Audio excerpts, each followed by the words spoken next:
Setelah mudeng, ada satu lagi binatang yang viral di sosial media karena perilaku mereka. Jika mudeng terkenal dengan perilakunya yang menggemaskan, binatang yang satu ini terkenal karena teriakannya. Yap, ini adalah mamalia mirip pengerat yang terkenal dengan teriakan awawanya. Dan beberapa video yang populer tentang binatang ini umumnya menampilkan teriakan atau panggilannya yang khas yang tidak dimiliki kebanyakan binatang lain. Kenapa khas? Karena awawa terdiri dari 3 silabel atau suku kata a, wa, dan wa. Umumnya, panggilan binatang hanya terdiri dari 1 atau 2 suku kata, seperti anjing dengan guk-guknya, kucing dengan meongnya, dan ayam dengan petoknya.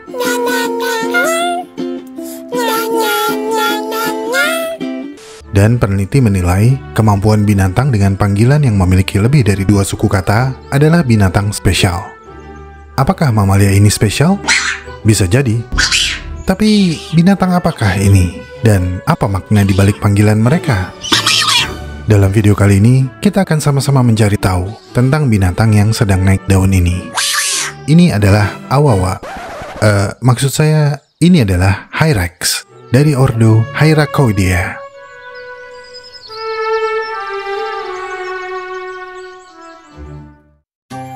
Sebelum kita lanjut, saya ingin teman-teman tahu kalau pendanaan video Alam Semenit sebagian berasal dari para donatur di Saweria, Zekert, Carmilla Jo USA, Edo Yoshitama, bukan siapa-siapa, Remukan Rengginang, Dr. Wan Mei, suaminya Maria Angela Naes, Min Bahas Burung Pavin, Ui Cah Kebumen, Gombloh, Gus Ape, Baginda Rifai Aziz Fauzi, Blaule, Arnold Schwardiningrat, Mas Mika, Yortin Tumai Harto, Dexon, Duci Daci, Baramajunun, @it.ham_syah, idam @f4.net, W3, Yantoli B. Ivana, HBD istriku Gita Arida, Papa Uwa sayang Mama Nurul, Zadit, Alfier Kanjiro Mariam, Ayah sayang Anazena, Bang Bahasa Bermata, Chandra Salai dan Juragan Muntois, Angelin Wijaya Putri, Bulu, Raymax F, Rubah Kuda Imut Gravity, Chief Bedah FK Uki, Wawan Modeh, Ines Damayanti, Fikri Haikal, Study_with_sen, Desi istrinya Rian, Omnivora dari Tambun, BMK. Danang DOV Lovebirds, Saat Say Hi, Marco Det, Choi Works in Peace, Rival Diaks, Hari Caputra dari Padang, SMG BNTR LG, Alif DPT Kerja Amin, Aula Majnun Jelek, dan Dimas Cinta Indri.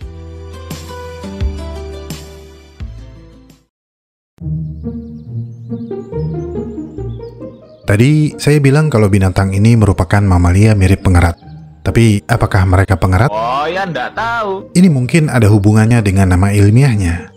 Penamaan ilmiah Hyrax berasal dari bahasa Yunani kuno Irax, yang berarti tikus yang mirip curut. Jadi merupakan hal yang umum kalau mamalia ini sering disebut pengerat. Tapi Hyrax bukan pengerat dan memiliki nama lain yang sepertinya cocok dengan wujud mereka, Desi atau Pimbi. Sekarang coba teman-teman menilai mana nama yang lebih cocok untuk mereka, Hyrax, Desi, atau Pimbi. Meskipun lebih cocok dipanggil Desi, kita akan memanggil mereka Hyrax. Anyway, secara anatomi, Hyrax adalah mamalia herbivora bertubuh kecil, gemuk, bermoncong pendek, dan berambut lebat dengan ekor pendek.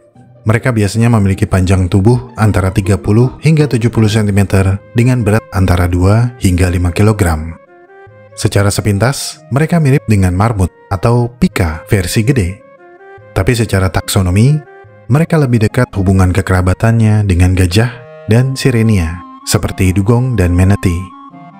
Kedua spesies rock Hyrax atau Hyrax batu, yaitu Procavia capensis dan Heterohyrax brucei, hidup di area berbatu, termasuk susunan tebing di Ethiopia dan singkapan granit terisolasi yang disebut kopis di Afrika Selatan.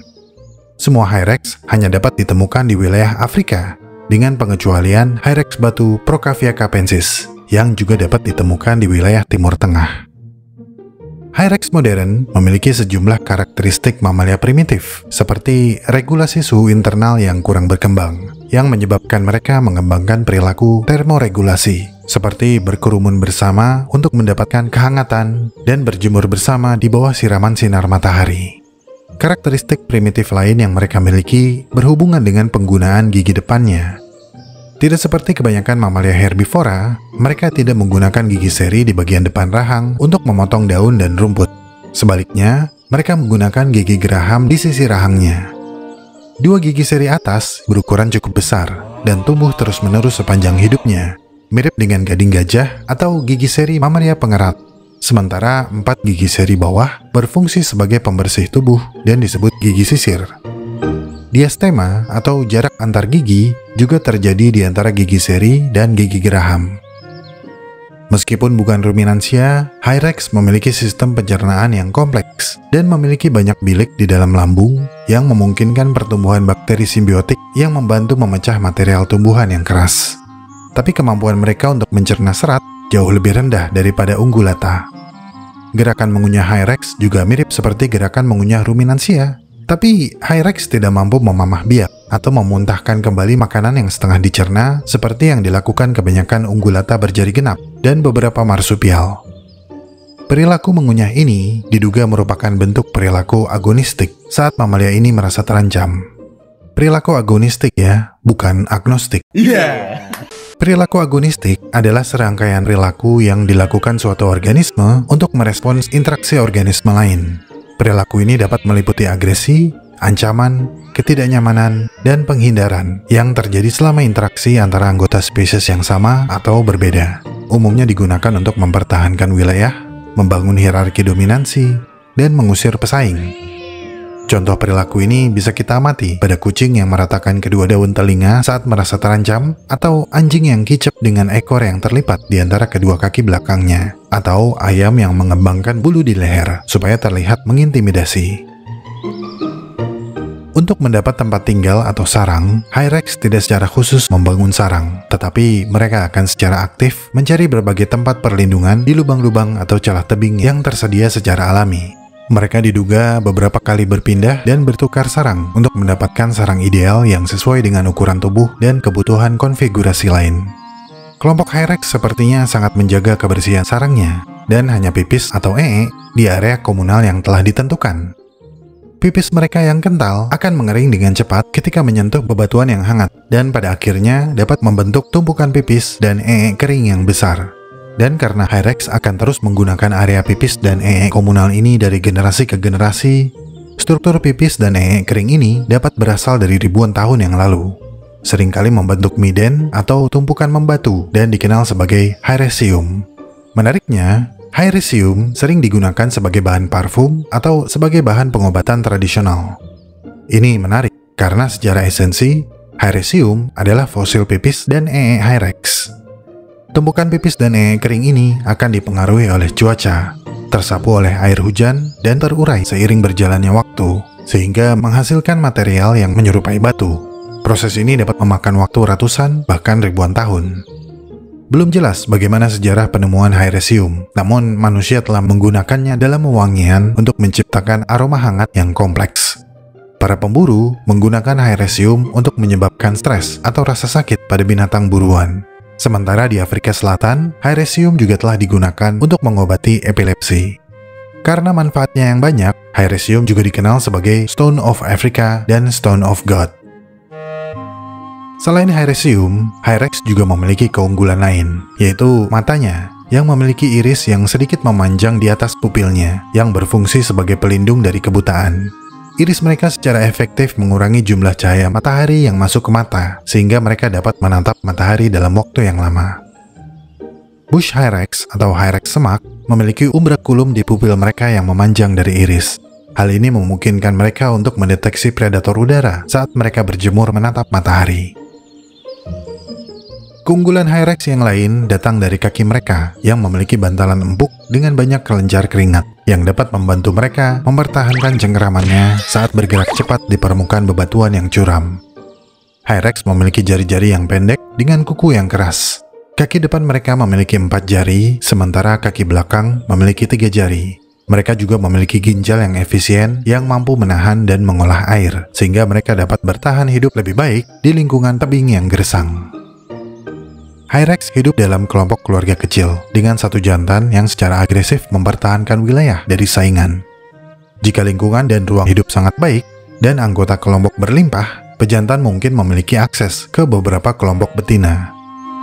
Belum diketahui bagaimana hierarki sosial di antara kelompok Hyrax. Namun pejantan muda dalam kelompok cenderung hidup menyendiri, seringkali bergeser ke pinggiran wilayah yang dikuasai oleh pejantan alfa yang lebih besar.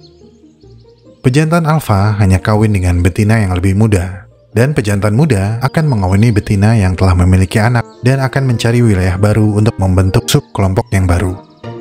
Laju reproduksi Hyrax cukup tinggi, dengan betina yang dapat melahirkan 2 hingga 4 anak setelah masa kehamilan yang berlangsung selama 7 hingga 8 bulan.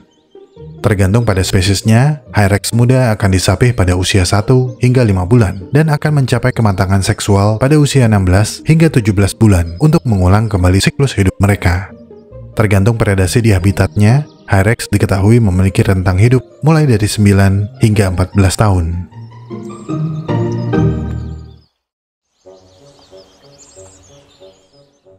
Meskipun masih menjadi perdebatan, Hyrax sering disebutkan sebagai kerabat terdekat gajah. Namun, klasifikasi berbasis morfologi dan molekular mutakhir telah mengungkapkan bahwa kerabat terdekat gajah yang masih hidup bukanlah Hyrax, tapi Sirenia, seperti dugong dan manatee. Tapi, Hyrax juga memiliki myoglobin bermuatan tinggi yang cukup mirip dengan leluhur mereka yang akuatik. Gajah pun memilikinya, dan ini semakin memperjelas kalau Hyrax memang berkerabat dengan gajah dan Sirenia. Karakteristik lain yang membuat Hyrax dianggap sebagai kerabat gajah dan Sirenia bisa diperhatikan dari fitur fisiknya. Hyrax jantan tidak memiliki skrotum dan testisnya tetap terselip di rongga perutnya di samping ginjal. Sama halnya seperti testis gajah, manatee, dan dugong. Kemudian, Hyrax betina memiliki sepasang puting susu di area aksila atau ruang pada ketiaknya, serta 4 puting susu di area inguinal atau di selangkangannya. Mirip seperti gajah dan manatee, yang juga memiliki sepasang puting susu di dekat aksila dan sirip depan. Tusk tumbuh dari gigi seri seperti halnya gading gajah, berbeda dengan sebagian besar gading mamalia lain yang tumbuh dari gigi taring. Dan seperti gajah, Hyrax juga memiliki kuku pipih di ujung jari-jarinya, bukan cakar melengkung dan memanjang yang umumnya dimiliki mamalia. Karena kedekatan karakteristik dengan Proboscidea dan Sirenia, Hyrax pun ditempatkan dalam takson Paenungulata. Jadi, sudah jelas kalau Hyrax memang merupakan kerabat dekat gajah dan Sirenia. Tapi mereka membentuk kelompok taksonomi yang terpisah dan memiliki kedekatan dengan kelompok seperti ordo Embrytophoda dan Desmostylia yang telah punah. Tapi Hyrax kan kecil, mungil, dan imut. Sementara gajah dan Sirenia jauh lebih besar. Bagaimana mungkin mereka bisa berkerabat?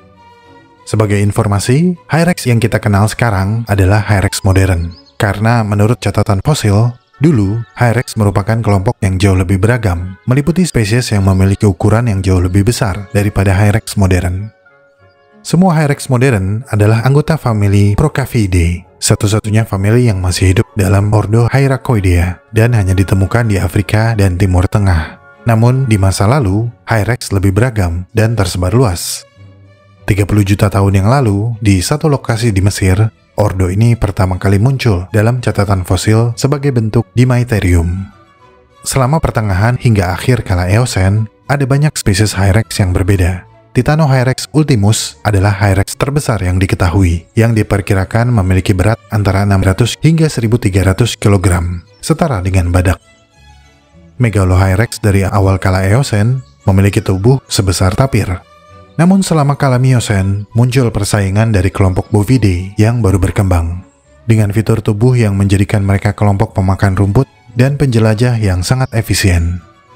Kehadiran Bovidae menggeser Hyrax ke relung marginal. Meskipun demikian, ordo Hyracoidea tetap tersebar luas dan beragam hingga akhir kala Pliocene, sekitar 2 juta tahun yang lalu, tapi dengan penyebaran yang terbatas di sebagian besar Afrika, Eropa, dan Asia. Para keturunan Hyrax raksasa ini kemudian berevolusi dengan cara yang berbeda. Beberapa semakin tergeser ke wilayah berbatu dan menjadi lebih kecil seperti keluarga Hyrax modern. Yang lain masuk ke air yang pada akhirnya memunculkan keluarga gajah dan mungkin juga Sirenia. Jadi berdasarkan bukti fosil dan DNA, Hyrax modern kecil memiliki banyak kesamaan dengan gajah dan Sirenia, seperti kuku kaki, puting, pendengaran yang baik, bantalan kaki yang sensitif, gading kecil, ingatan yang baik, dan bentuk beberapa tulang mereka. Dan begitulah cara sains bekerja.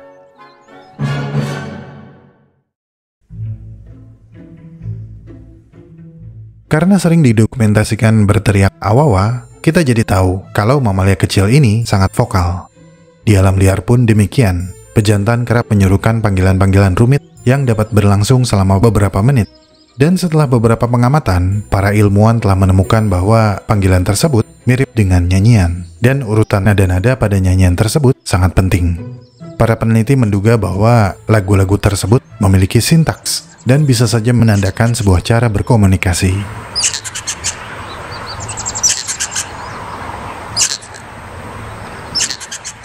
Sintaks adalah cara bagaimana kata-kata disusun untuk membentuk kalimat, frasa, atau klausa. Ada syarat dan prinsip yang mengatur bagaimana sebuah kalimat dibentuk. Ingat Spock? Live long and prosper. Bukan Spock, tapi Spock, S-P-O-K, subjek, predikat, objek, dan keterangan. Anyway, para peneliti juga mendapatkan bahwa Hyrax dari daerah yang berbeda seperti memiliki dialek yang berbeda ketika mereka bernyanyi. Penelitian ini menempatkan Hyrax dalam kelompok binatang ekletik atau kelompok binatang yang terampil menggunakan kemampuan komunikasi, termasuk primata, paus, burung, dan kelelawar. Penulis utama dalam penelitian tersebut, yaitu Dr. Arik Kirschenbaum dari Universitas Haifa di Israel, mengatakan, Hyrax batu jantan Procavia capensis menggunakan vokalisasi ini untuk mengiklankan dagangan mereka. Nyanyian Hyrax yang khas dapat berlangsung selama beberapa menit. Dan lagu-lagu mereka dipecah menjadi bagian-bagian kecil, dengan masing-masing bagian berlangsung sekitar 10 hingga 20 detik.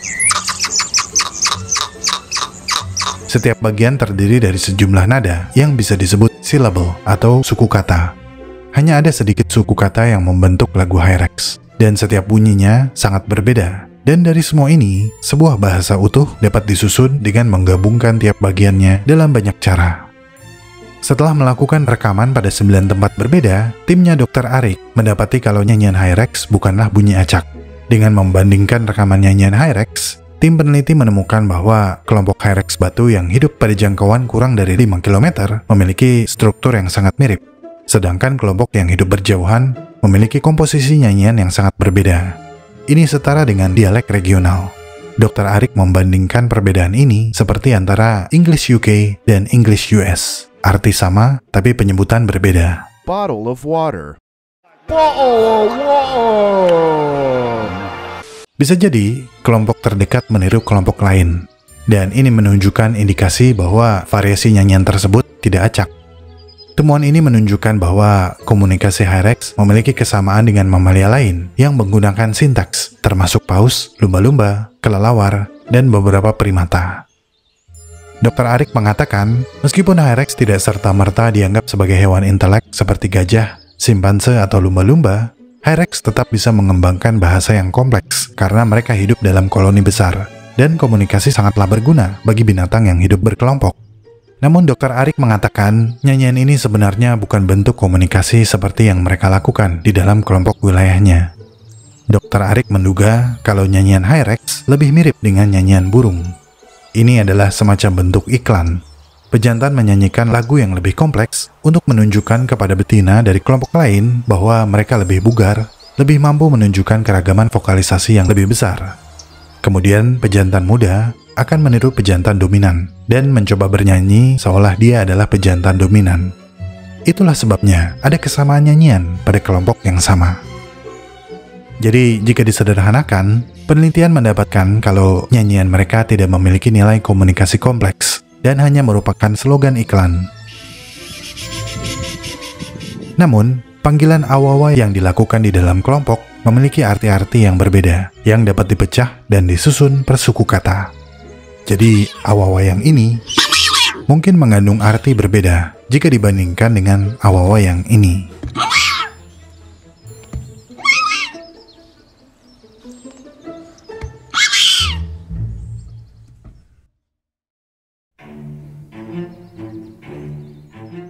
Jadi, dengan mempelajari mamalia primitif ini, kita jadi tahu kalau meskipun kecil, beberapa kerabat mereka memiliki ukuran tubuh yang besar. Dan meskipun mereka terlihat seperti pengerat, mereka memiliki fitur tubuh yang sangat adaptif untuk lingkungan mereka. Mulai dari mata, gigi, suara, pendengaran, serta pipis yang bersejarah dan dapat diolah menjadi parfum.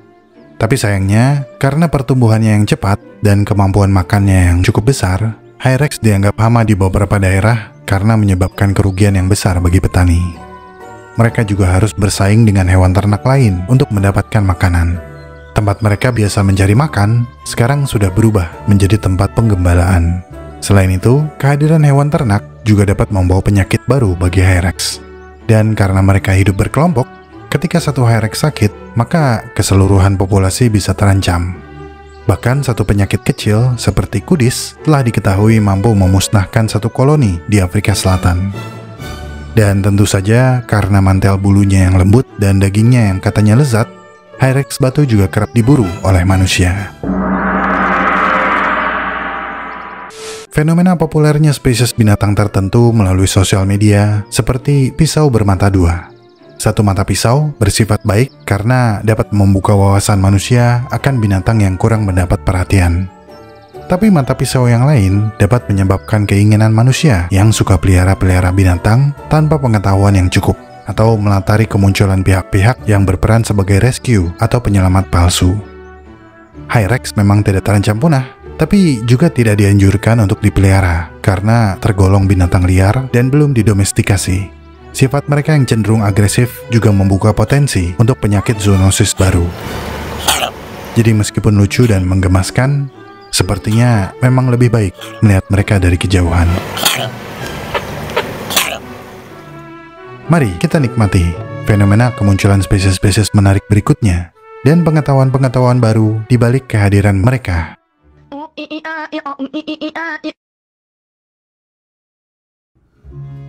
Terima kasih telah menonton sampai menit ini. Saya sangat-sangat menghargai segala dukungan yang teman-teman berikan kepada Alam Semenit. Jika ingin tahu lebih banyak tentang subjek pembahasan dalam video ini, cek deskripsi video. Di sana teman-teman bisa menemukan segala jurnal, literatur, dan referensi saya dalam menyusun naskah. Jika suka dengan pembahasan dari Alam Semenit, like video ini dan share, karena like dan share dari kamu akan membantu perkembangan channel ini. Ikuti perkembangan semua hal yang aneh, menjijikan, dan indah yang mengundang rasa ingin tahu kita semua. Sampai jumpa di video selanjutnya.